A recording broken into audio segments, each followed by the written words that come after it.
Hello and welcome to American Friction, the US politics podcast that simply cannot wait for the Christmas break. I'm Chris Jones, and joining me as ever is the gift that just simply keeps on giving. It's politics reporter Nikki McCann Ramirez. Hello, Nikki.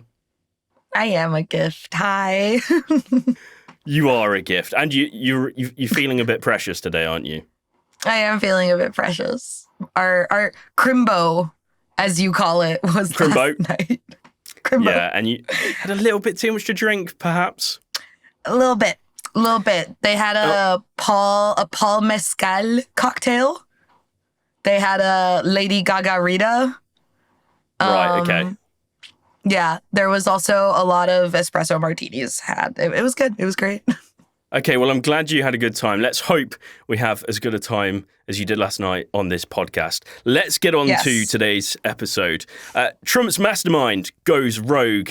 Susie Wiles has given a series of very strange and candid interviews to Vanity Fair. What have we learned about this administration from those interviews? Plus, the orange guy is suing the BBC for $10 billion.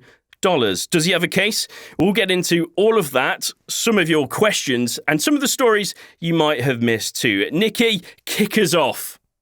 Welcome back. You're listening to American Friction.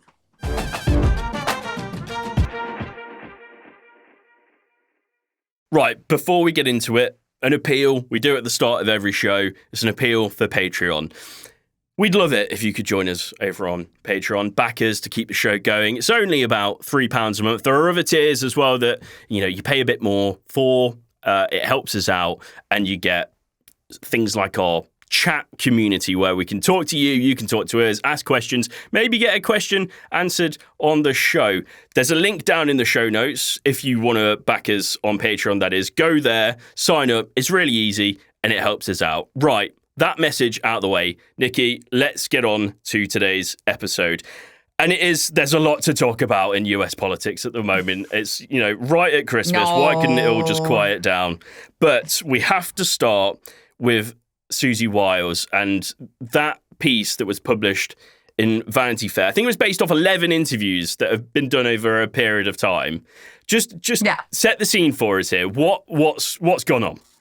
So the piece was written by Chris Whipple, who is known in political circles. Why are you laughing at me? It's a great name. It is a good name. Chris Whipple. I'm going to Whipple. He's known in political circles for being kind of the journalism expert on White House chiefs of staff. He wrote a pretty well-known book called The Gatekeepers, which kind of lays out the history of the position, how the chief of staff within the White House functions as sort of the dam between the president and the outside world. They are the kind of person that you have to deal with if you want to get access to the president. They are one of the most powerful unelected positions in the government. They handle a lot of stuff that the president just doesn't have the time for. And Susie Wiles is the first female chief of staff ever to have the position. This was a lot. Whipple conducted 11 interviews over, I think, the course of almost 18 months. Yeah. Well, no, with Wiles, I think it was a little over a year or less than a year. But with some other people profiled in the Vanity Fair piece, because it is this massive, sprawling profile of not just Susie Wiles, but also J.D. Vance, Stephen Miller, Caroline Leavitt, all Marco Rubio, sort of the inner circle of the White House that surrounds Trump. Dan Scavino's in there. But the standout was Wiles because she's kind of a reclusive character. She, in the aftermath of the 2024 election, got a lot of credit for sort of reviving Trump's political prospects, she really carrying his campaign into the White House. She's kind of considered this sort of strategic savant. But unlike Kellyanne Conway, who was Trump's campaign manager during his first run for the presidency, and loved to be on TV, loved to just yap it up on Fox News, Wiles is very reserved. Doesn't do a lot of media.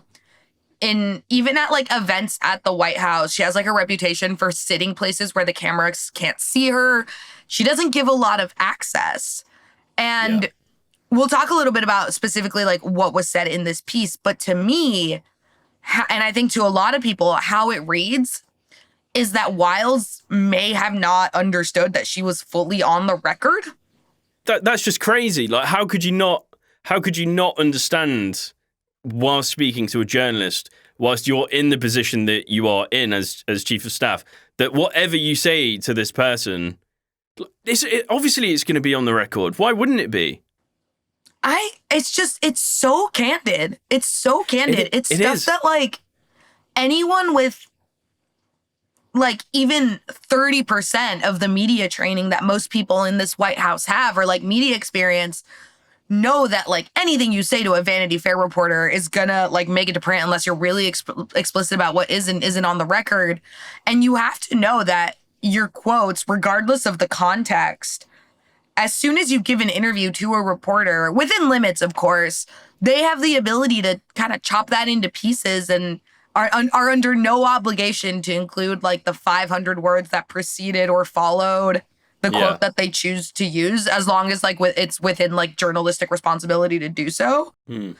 Let's talk a little bit about some of the things that were said by Susie Wiles. Do you have a list? I'm going to read one thing that stood out to me, and it's the big one. It's the comment that she said around Trump. She said that he has an alcoholic's personality, which, I mean, it's a pretty niche insult, but it is an insult nonetheless. And I can't believe, I mean, I am genuinely, and I'm sure many of our listeners are, genuinely quite shocked and surprised just how candid some of the comments about the administration are as individuals, because it's not as a collective. She's not, and it's not even politician speak either. You would maybe understand if it was a little bit, you know, there was criticizing in a way that politicians tend to criticize each other, and seems like maybe they're going to get something from it. But saying that Trump has an alcoholic's personality is so personal and particular. It's just really strange. I actually kind of weirdly need to defend her here. Do it. Because if you read down into the interview, and also that wasn't the comment that stood out to me the most. But if you read down into the interview, what she was saying was that her dad was a very famous sports broadcaster here in the US, and he was an alcoholic. And she was basically saying that, like, when you're a functional alcoholic, you develop the like coping mechanisms and, like, a big personality. And she was talking about how her dad developed, like, this big rambunctious personality to cover up for the fact that he was a functional alcoholic. And and that's kind of what she meant when she was talking about Trump, that, like, he has an alcoholic's personality, like a really big personality, and I know how to handle that.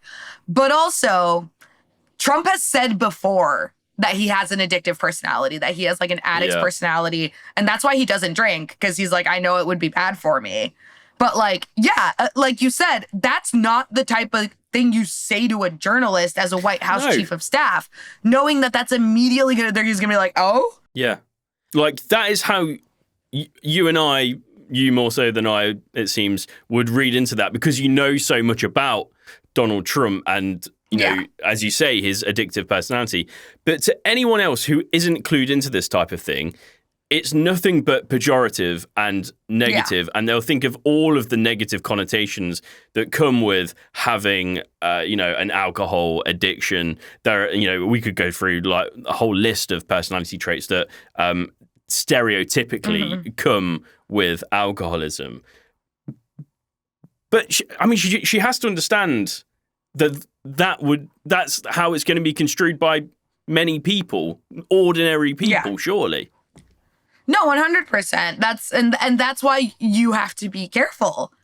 Like, I think the thing that stands out to me, and I'll get into some of the quotes that I kind of fixated on, but that so much of what Wiles and some of the other people profiled in this piece said was stuff that we kind of already knew and, like, assumed and had pieced together, and were basically narratives that the public was getting kind of through, like a hodgepodge of source reports and, like, rumors, all of which were couched in, like, these denials by the White House and the administration. And then she just comes out and says it. She's like, oh yeah, Elon Musk, ketamine user, JD Vance, like, political opportunists who, like, used to hate Trump and then flipped to, like, help himself. Same thing with, like, Marco Rubio, talking about how people within the administration were upset with how like Pam Bondi had handled the Epstein files stuff. Yeah. One of the big things about Trump and the Trump administration is that it's the perception of like loyalty. The one thing that I think amongst politically, there are some things that the White House does very well, even if they're like overall detrimental to the public. But one of the things they do really well is put on a united front.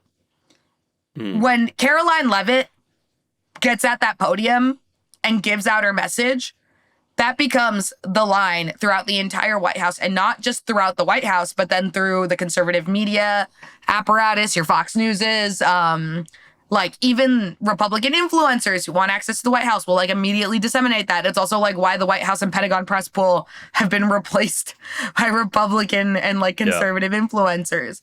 So for Wiles to just kind of so irresponsibly break that illusion, I don't think this, I know Trump came out and like stood by her and basically conceded to the New York Post. He's like, yeah, I do have an alcoholic's personality, actually. I don't think he's happy about this. If there's one thing he hates, it's like PR drama, like public relations drama. He likes people to tell him he's doing a good job and a good boy and give him prizes. But yeah, I think, God, what she said about Vance really stood out to me. But also the whole section, and it's worth reading. There's no way we can go through absolutely everything that's in this piece. No. It's massive. It's massive. It's like 2 parts, actually, which is insane for a written piece. But the discussion she was having about like retribution, where Whipple kept going back to her, being like, hey, you told me that you and Trump had this like agreement where he could do all his revenge stuff the first 90 days. We're like on day 300 something and he's still doing revenge stuff. And she was just like, oh yeah, well, you know, those people kind of deserve it. Like Letitia James took his money. If he sees an opportunity, he's going to seize it. J.D. Vance gave a really good description of Wiles in his portion of the article, which was basically that like during the first Trump administration, a lot of the focus by people around Trump, and if people remember, Trump went through like 5 or 6 chiefs of staff. It was not a position people lasted in during the first term. That Vance felt that in the first term, the chiefs of staff, the people around Trump felt like they needed to manage him, and that Susie Wiles didn't see that as her job. She felt that she was the kind of person that like just had to enable him, that her job is just to do what Trump says. And the author, one of the things he's like written about in his books and his past work is how the role of the chief of staff is really often to tell the president, like, you can't do that. That's a really bad idea. Yeah. And you can see in the way that Trump has behaved this like last almost year since his inauguration, because we're coming up on a year since the inauguration, that kind of person doesn't exist in the White House. And if anyone was hoping that Susie Wiles is going to play that role in any way, shape, or form, this article should put all that to bed. Well, you know, we've talked about this so far in terms of Susie Wiles doing this almost, you know, candidly without realizing what she's saying. But actually, what if it is on the flip side? And what actually if she knew completely what she was doing by releasing so many personal and niche insults to the media? I mean, is there any way that you think that she's done this on purpose? She's spoken in this way on purpose, but then I don't know what's in it for her. I don't know what would the end goal be apart from losing her own political role, I guess. I'm not sure, because that would be like, again, I really do think that she may have misunderstood how on the like what status she was regarding on the record, off the record, because if she wanted to leave the Trump administration, she could. Like, it's not the type of job that you're like required to fill a 4-year term in. You can just go, and she would save a lot of face. And if she was uncomfortable with what was happening and wanted to leave, she could. So I'm not entirely sure what the White House thought they were getting out of this. I mean, Whipple has a good reputation. I know that Vanity Fair under like Mark Guarducci is undergoing this like, you know, radical transformation. I don't know. They fucking hired Olivia Nuzzi. They hired a bunch of other new people. Oh, don't. Yeah. I would not be surprised if this profile was marketed to the White House or like presented to the White House as like, oh, we're Vanity Fair. We're like this legacy publication. We're not like one of those overtly political magazines or like those leftist news outlets that are just going to do you dirty.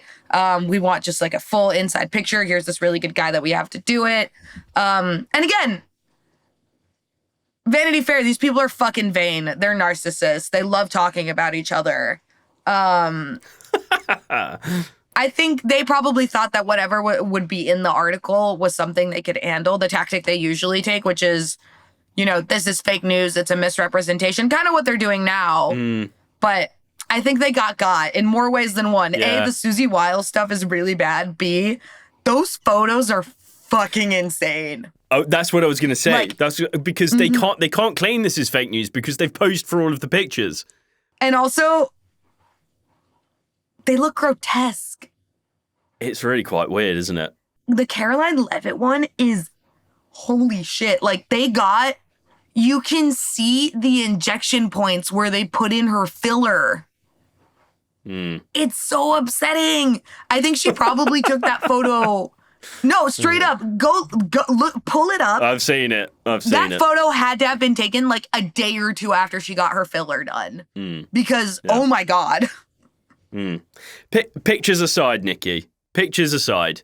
What's your main takeaway from this? Because for all intents and purposes, it feels like the first time we've got such a direct look behind the curtain of this administration from this administration. It feels like this hasn't really happened before in terms of how they all think of each other. What's your biggest takeaway from this article? My biggest takeaway from this article is that Trump is not actually in charge. Not in the way I think a lot of people think he is. Obviously, he's still incredibly powerful. He's doing a lot of stuff. He's doing very, very bad things. But my takeaway is that there's a lot of behind the scenes jockeying for power between people like Stephen Miller, like JD Vance, like Marco Rubio, that Trump is happy to sign off on kind of whatever they recommend to him. And we've talked about this before. I think he's old. I think he's aging. I think he's kind of like collapsing a little bit before our eyes. I think getting back into the White House was a lot more about revenge, the ego of it all, making money, than it was about actually following through on this like supposed political project. I think the actual political project is being run by the Vances, the Millers, the Rubios, the Susie Wileses of the world, and Trump is just happy to put his signature on whatever. Get Peace Prize trophies from FIFA and go to Qatar to like make deals publicly while privately just having like Jared Kushner and his sons collect a shit ton of money from these foreign governments. I think he's increasingly becoming like a shell.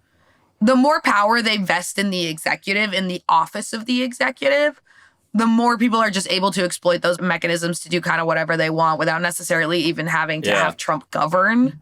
That's kind of my big takeaway.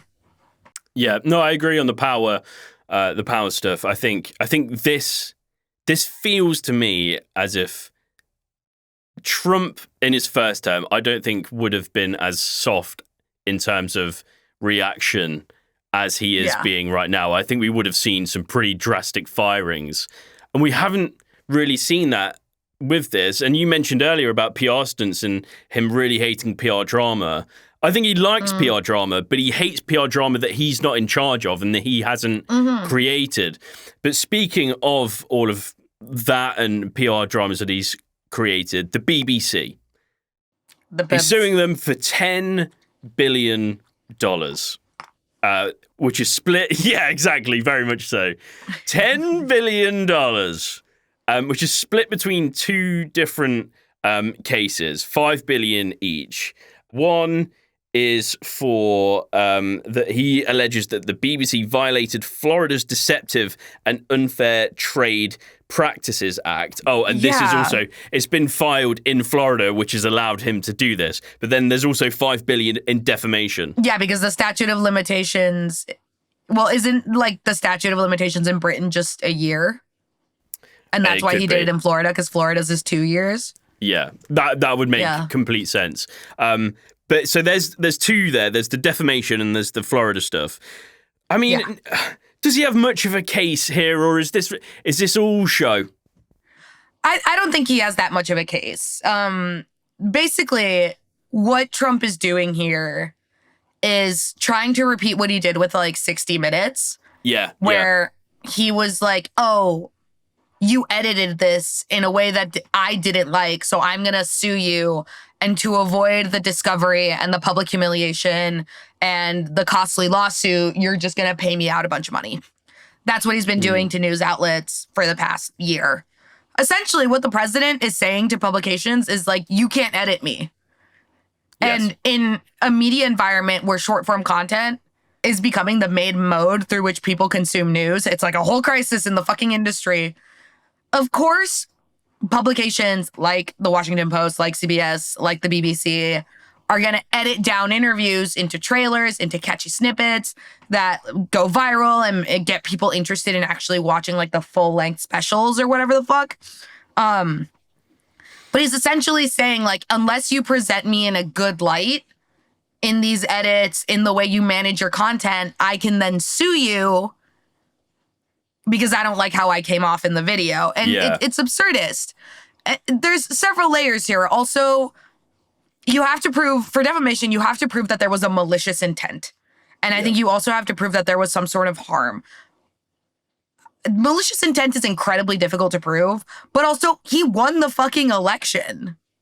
Like, what was the harm? In Florida, he fucking won Florida. Like, anyway, I don't know. How are you Brits feeling about it? I love the BBC. I think that most people see it as a PR stunt, to be quite honest with you, something that is done to make and create headlines and also to shock the BBC, I think, as well, and to create change, because, I mean, Trump's administration has made it very clear that they don't like the BBC, and there's also parts of Britain right now run by a Labour Party that they don't like or agree with. JD Vance, for example, I mean, he hates Europe as a whole, and he really doesn't get on with Britain that much, although he holidays here in the Cotswolds. So maybe he does like us after all. Who knows? I think it is a shock tactic, and the BBC has said it's going to defend the defamation lawsuit. I think this is something that's going to drag on. It's going to drag on, and we'll probably lose interest in it at some point, and it will fizzle out. But there's no doubt about it. This is absolutely unprecedented in terms of a world leader suing a foreign national broadcaster or broadcaster in general. We did have a question actually from Zach on Patreon, so thanks for this, Zach. He asks, are there any historical examples of a world leader suing a foreign nation's state broadcaster or anything similar? Now, I couldn't find a whole lot because this really doesn't happen. It just serves to create massive diplomatic, political tensions that most world leaders don't need or want. But there is one example actually from 2016 that I found that involved Turkey's President Tayyip Erdogan, who tried to sue a German comedian who basically read a very nasty poem about him on a national broadcaster called ZDF. And Erdogan originally wanted to press criminal charges. That didn't quite work out.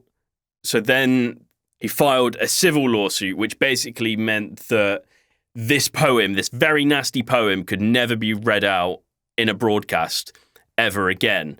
But it did create a lot of tension between Turkey and Germany diplomatically. There was an agreement in place at the time, basically. It just happened between Merkel and Erdogan that they would work together to limit, I think it was Syrian refugees from the Middle East to Germany. And Erdogan basically used the German comedian basically reading out this poem that he didn't like because it slandered him, he says. And he used this as part of the negotiations. So Merkel basically had to bow to Erdogan's needs. And she got all kinds of shit for it. She basically was told that she'd sold out on German customs. She'd sold the country out in terms of their freedom of speech, things like that. So she got a whole load of shit for it. And it wouldn't surprise me if that's kind of quite similar to what Trump's doing here. He's trying to get something from Starmer, from Britain.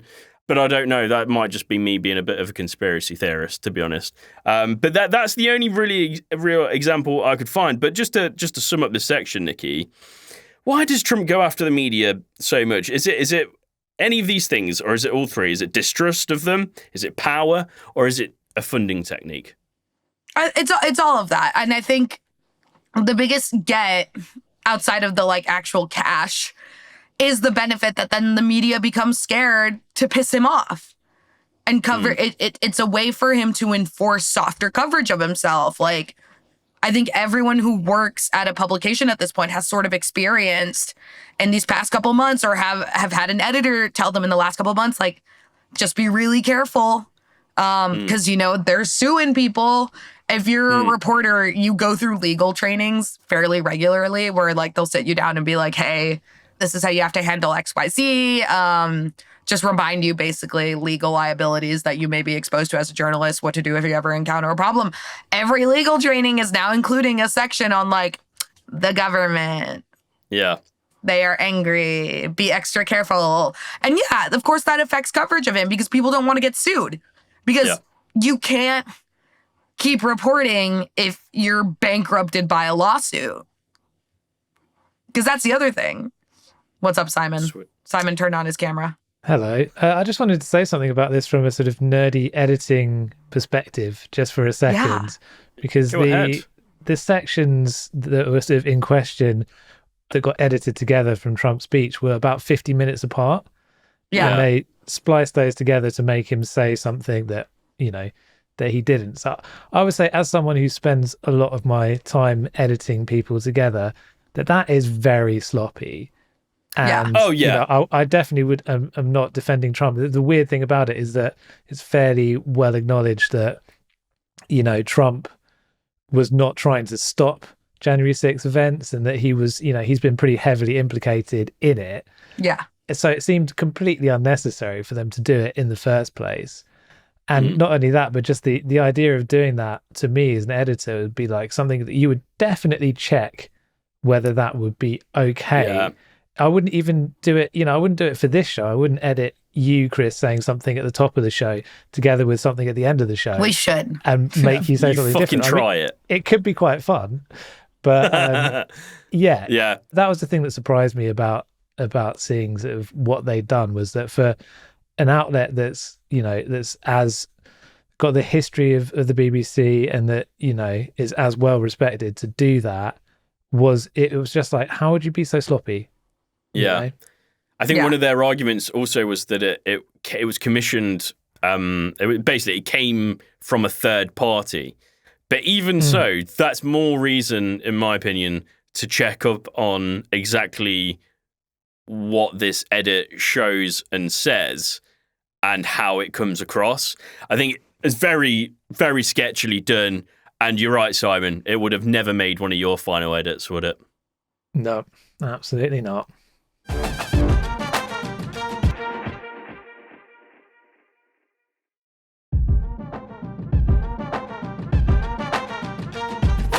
Right, now to round up some of the stories that you might have missed, but I imagine you definitely haven't missed this story. As we mentioned in the previous segment, his action against the media has certainly won him some enemies, but it's not the only action recently that has. His comments over the death of Robert and Michelle Reiner are, to be quite honest with you, abhorrent and disgusting. Yeah. And I'm actually going to read exactly what he said, because I think it's important that if you haven't seen what he said about the death of these two people, you should know. So this is what he wrote on Truth Social. He said, a very sad thing happened last night in Hollywood. Rob Reiner, a tortured and struggling but once very talented movie director and comedy star, has passed away.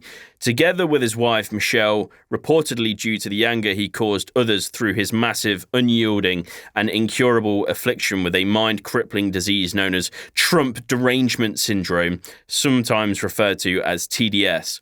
He was known to have driven people crazy by his raging obsession of President Donald J. Trump, with his obvious paranoia reaching new heights as the Trump administration surpassed all goals and expectations of greatness. And with the golden age of America upon us, perhaps like never before, may Rob and Michelle rest in peace. Nikki, your reaction to what he said here? I wish we lived in a normal country. Like, I really do. Yeah, fair. I love Rob Reiner. The Princess Bride is one of my favorite movies. I actually dressed up as Princess Buttercup for like Halloween 2 years ago. Very nice. Yeah, I did the wig, did everything. Hell yeah. But this is such a like cultural loss, and it happened in a really awful way. I mean, everything we're learning about this case,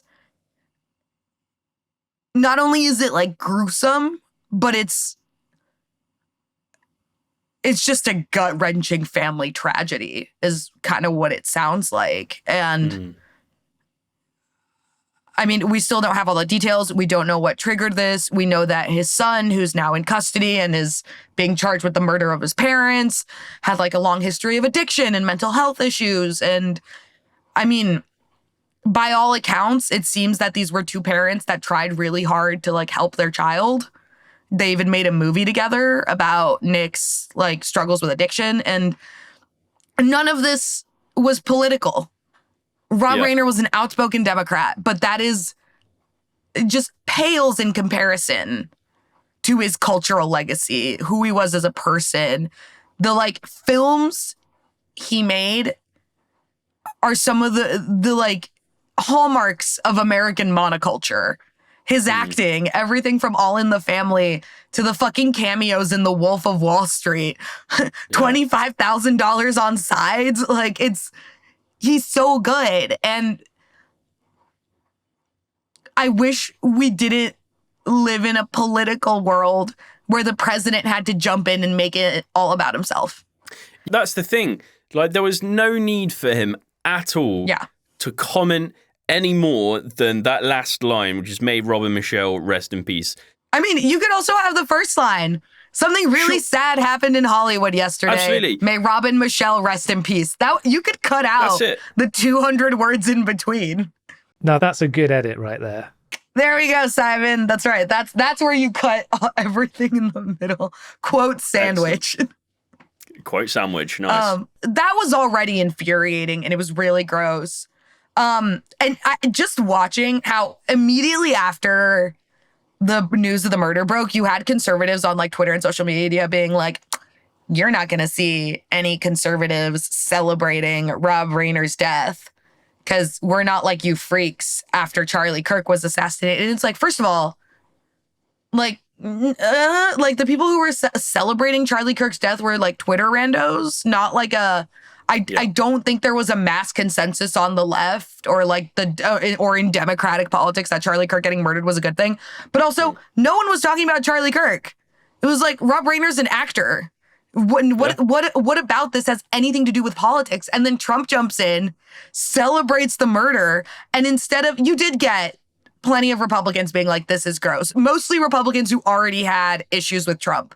But it's just so frustrating to watch these disingenuous people, as soon as the president puts out his fucking Truth Social, just do complete 180s.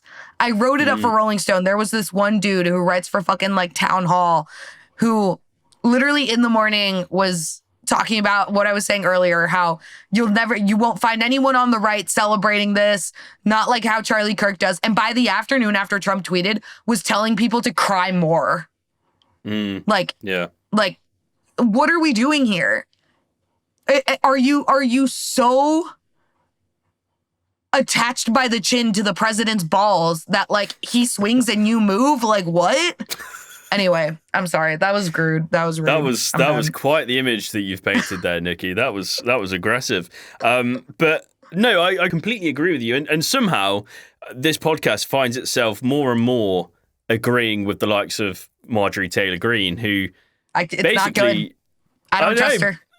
Yeah, but she came out and she basically said, like, against Trump, she said, this isn't political. This is a family tragedy and we should respect the family and not bring politics into this. So in her tweet, which was a correct point, she was like, addiction is like a struggle for families and we should have more respect and like it's really hard on people.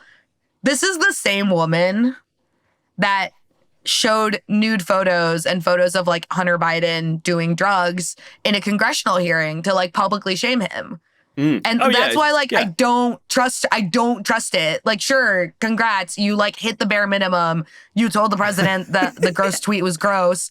But like I don't buy this like spiritual transformation Marjorie Taylor Greene is going through. I'm sorry, I simply don't. She made fun of Paul Pelosi when he got whacked in the head with a hammer. Like crazy. Yeah, sorry. I mean, she's a terrible person and she always will be and she has been for a very long time. And just because she suddenly decides that she's not on the same wavelength as Trump doesn't suddenly make her the best person ever to have ever existed.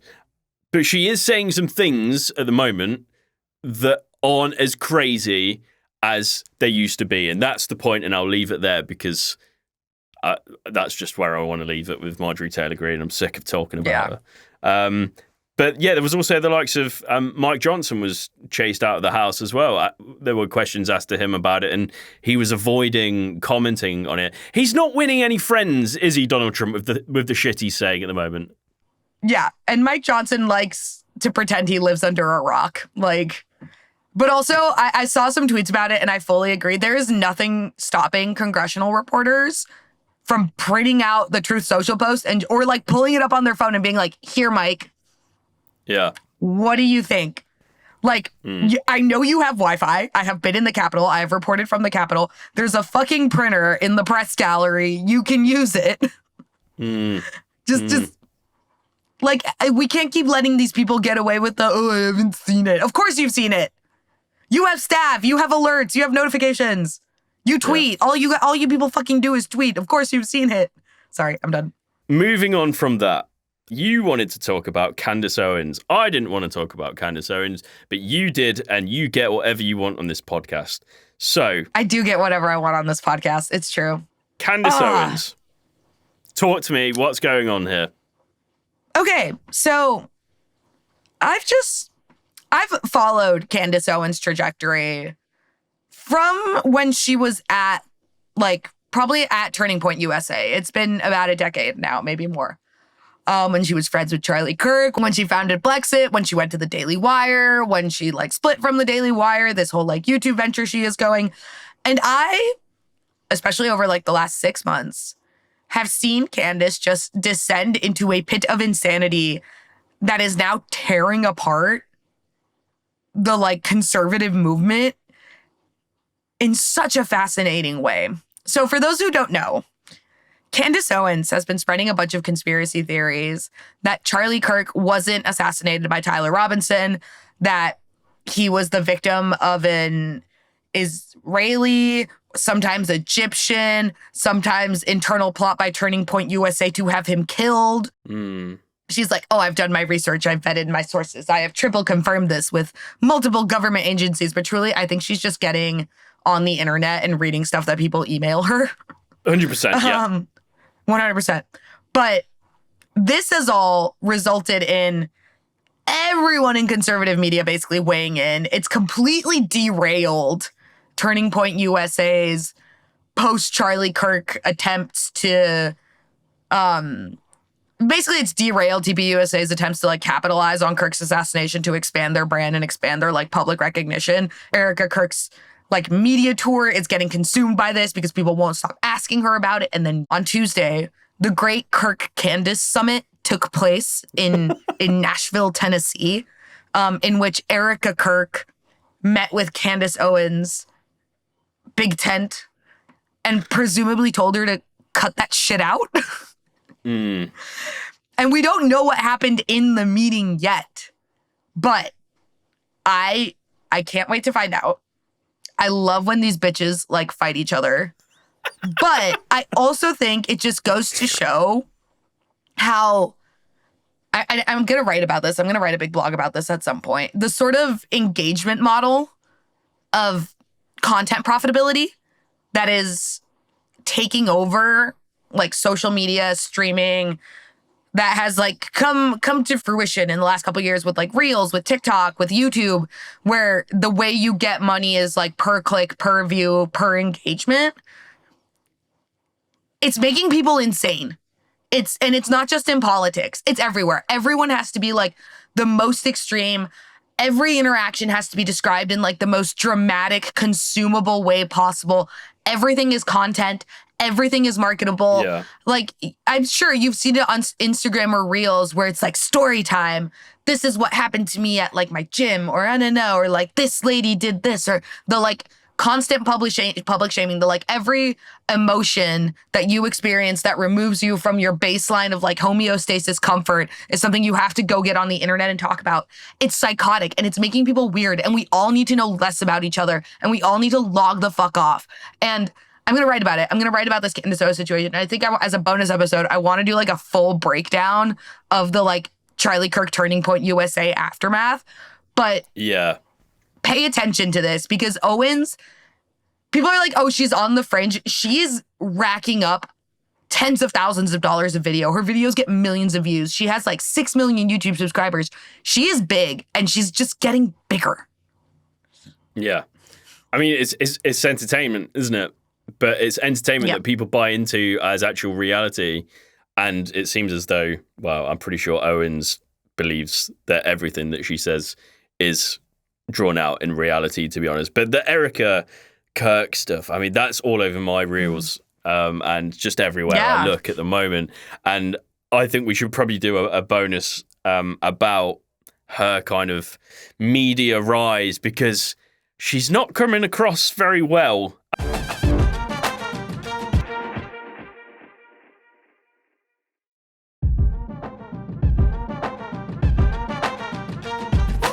Right, we've got some questions from Patreon backers now that we're going to dive into, Nikki.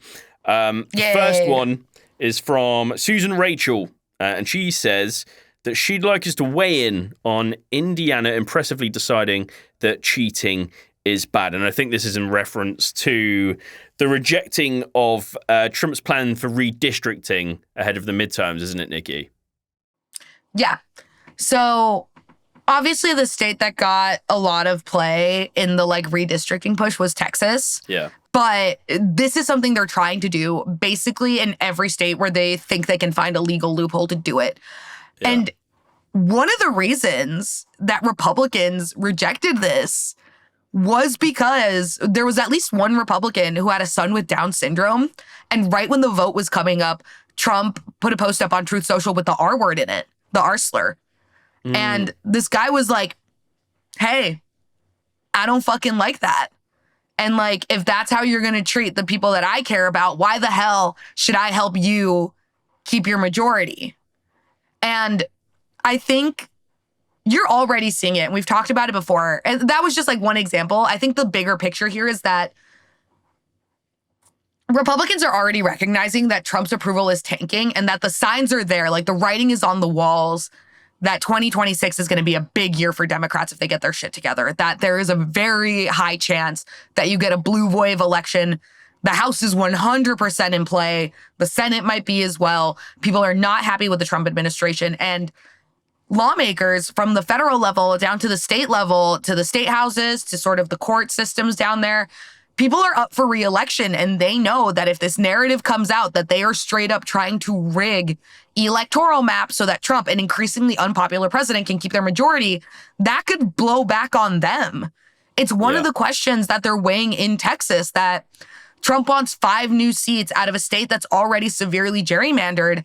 And the problem there is if you dilute the Republican parts of the state too much, it takes less gains from Democrats to then win those districts because you have less Republicans per district to make up that majority.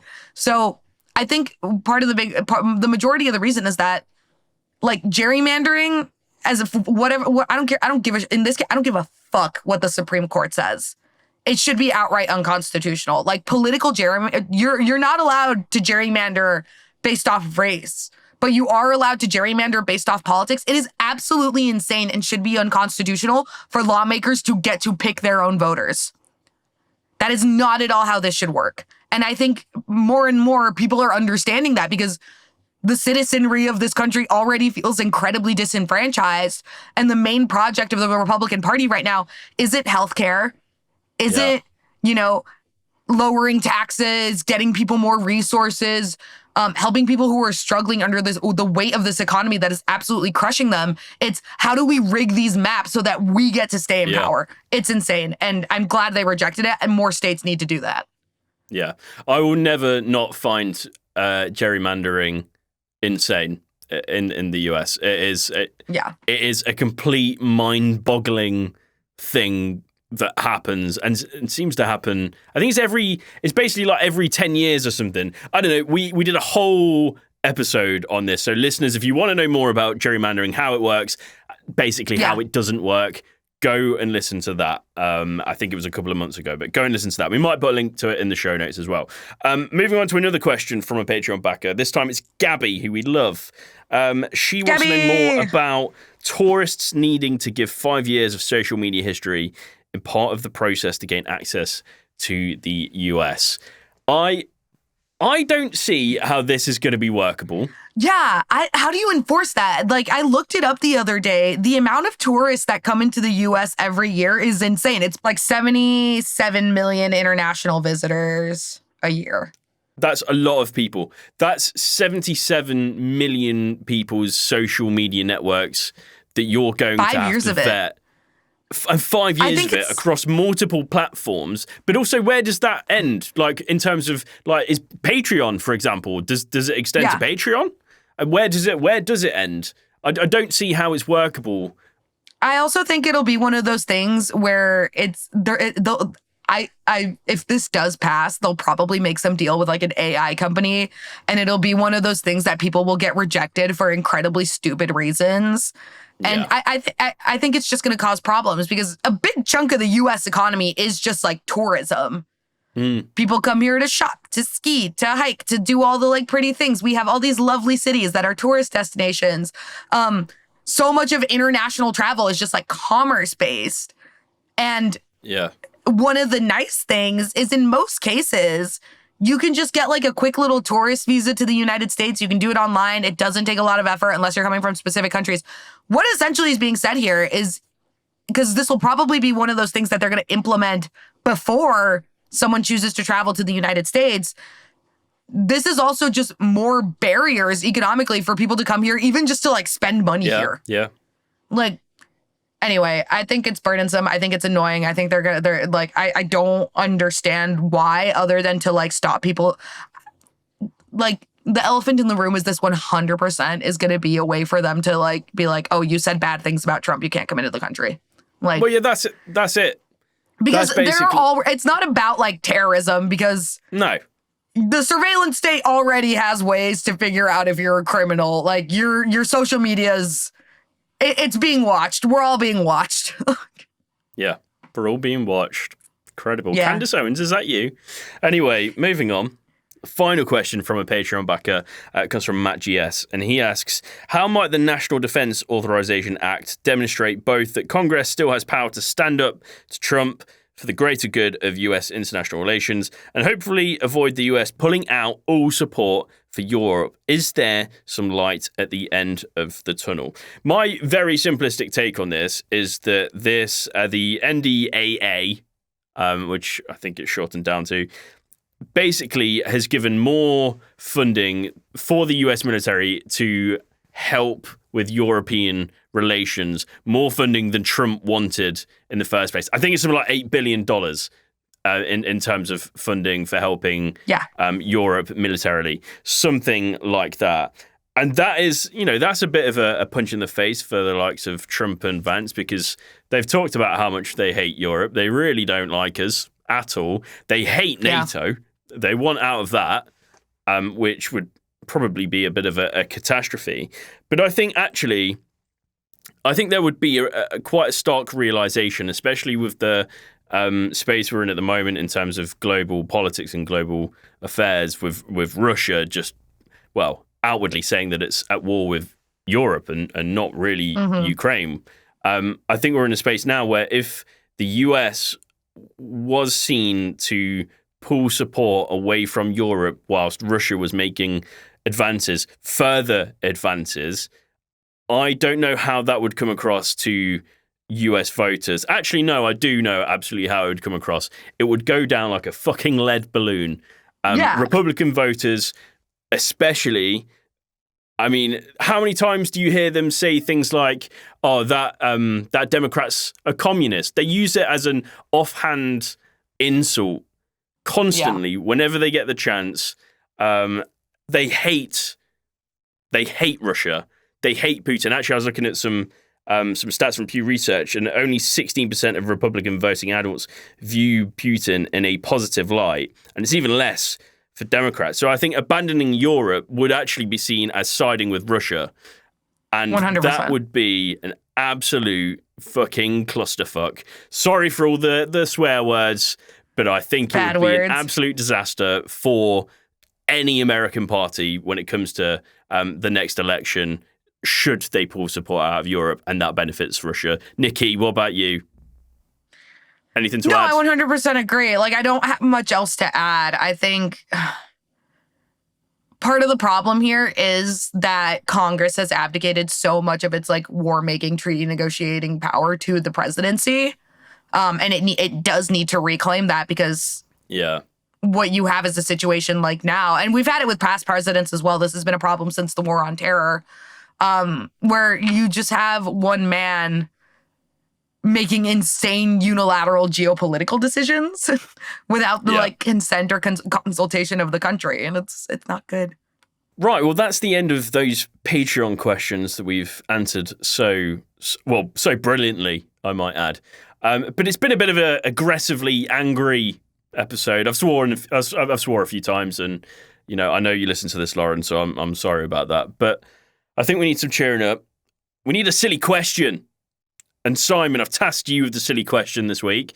Ask you a silly question. Right. So this week's silly question is inspired by Susie Wiles spilling her guts. And the question is, what is the most ill-advised thing that you've said in an interview? Who wants to go first? Nikki, I'm going to ask you to go first. Yeah, mine is based on this podcast. It was indicating to you and Jarv that I enjoy fan fiction. Like, that is the stupidest thing I've ever done. You do. You love it. It wasn't really an interview per se, but it was a good bit of information you revealed there. Yeah, I regret it every day. When you were talking about liking big boats last week, I was like, is that a clue? Are you into some kind of big boat fanfic? John le Carré, like, that's right. I write about like fiction? the Queen Mary and the Britannica, and they kiss and go. And they were both boys. It's definitely. No. Have we guessed Titanic fan fiction before? No. Oh, that's a good shout. It's not that. Titanic is fan fiction. Like the film, that is Titanic fan fiction. James Cameron made Titanic fan fiction. And Nikki wrote the book. There's a whole world that you could expand on in that ship. I really could, though. I could. It was a big ship. It was a big ship. One could say it was actually, Titanic. It wasn't as big as they are now. No, they do make them bigger these days. They're bigger now, actually. Big ships these days. And I don't know how they work. That's the thing with me. Boats, planes shouldn't work. Helicopters as well shouldn't work. Helicopter shouldn't work, but do. Makes no sense to me logically, and no one will ever change Chris my mind. is deflecting. Tell me yours. Well, we know that he's a conspiracy theorist. That's already one thing, one mark against him. Mm-hmm. But yeah, I can do mine if you're still thinking, Chris. Yeah, I'm still thinking. I don't know. You go ahead, Simon. You go ahead, son. Mine goes back a while, but I was. This painful memory came back to me when I was reading about this Susie Wiles stuff, and I was just like, oh God, why would you say something like that? It's just, as you guys are saying, it's like she didn't know she was on the record or something. She was just being like way too honest. And it reminded me of when I think I was like 15, 16, and I was trying to get a part-time job. And I went to go and interview at a shoe shop that I was trying to get a job in. And they just asked that classic question of like, you know, what's your biggest weakness, would you say? And my sort of stupid teenage brain just went straight to, oh, my mum's always on at me about not getting up in time in the morning. And I was like, you know, sometimes I can be maybe a little bit lazy and I don't like to get out of bed. Sleepy Simon. No, that's your biggest weakness. Not a good thing to admit. I mean, the thing is, it's not even like I was lazy. I just liked sleeping in. But as you to admit should. in an interview something like that, and I never heard back from those guys. So damn, what? Their loss. What a surprise! Crazy. That is crazy. I'm sat here and I'm thinking, and I can't think of anything that I've said during an interview that I have regretted. Regretted? No regrets. I don't know. I think I'm quite a level-headed interviewer and interviewee. It's all that media training that you've had. Yeah, that's what it is. I've gained. Well, I guess they're good habits in terms of thinking before I say things. I'm not sure I've said anything controversial. I've said things that have prevented me then interviewing people because the things I've said aren't right. And they haven't necessarily enjoyed what I've said. Saying there's a very specific example, but I'm not going to say what I said because it was a learning curve. It was a learning opportunity. It was a learning curve, and it also would have been a really big story that I would have done about immigration. And the story got canned because I said something that I didn't mean to say. But I won't say what I said because it was a learning curve. It wasn't racist. Mm-hmm. It was just ill-advised. Okay. All right. This is probably my answer. Actually, me talking about this publicly. This right now. Even nice. when I was on, even when I was on Newsmax as a correspondent, fine. Oh, that was fine. I don't think that's fine. No, but I was on it, so whatever was said was fine. And they tried to coax me into saying some bad things, and I didn't they tried do to it. get you. They tried to get me. They didn't get me. I got them. Nice. They were got. Nice. Alrighty. Anyway, SMH. that's my skirt around, but also not really. Also weirdly revealing skirt around that question. But there we go. We all have regrets. We all have regrets, Chris. We do all have regrets. Nothing. You don't regret anything? No, I regret nothing. Okay. I Nikki's only yawning. remember the last 5 minutes of any given time. I can't regret. Okay, thanks for that, Nikki. Well, with that very tired, big yawn stretch that Nikki just did, that signals the end of this episode of American Fiction, but also the last of the year, and it's probably quite fitting. It's probably quite fitting that you yawned at the end of that, actually, Nikki, because it's been a big year, hasn't it? It's been a big year. I am EP Speepy. Oh, look at this boy. She's talking to the cat, not me. Anyway, Nikki, for one last time this year, thank you ever so much. Thank you ever so much, Chris. What a wonderful year. And you too, Simon, for putting up with all of our shit every week. Yes. Mega thanks to you, Simon. Thank you. Absolute pleasure. And Jarv, thank you, wherever you Nikki. are, we thank you too. Jarv's not here. Jarv's on holiday. But thank you, Jarv, for steering the ship so elegantly. So elegantly. Let's not get ahead of ourselves. With those gorgeous locks of his. Those gorgeous locks, which I'm very envious of. Anyway, that's the end of this episode of American Friction. Remember to search American Friction Podcast Patreon or go to patreon.com/American Friction directly to sign up. There's a link in the show notes. We need your help to carry on into the new year, but if you can't back us financially, we get it. You know, Christmas is a busy time of year. You're spending lots of money on gifts. It's fine. But also, if you can't do that, please do leave a review and rate us on whatever platform you're listening to this episode on. Thanks for listening throughout the year. We're very tired. It's been a big year. But we're very glad that you've stuck with us through it. And from everyone at American Friction, we wish you the merriest of Christmases. Goodbye. Merry Christmas.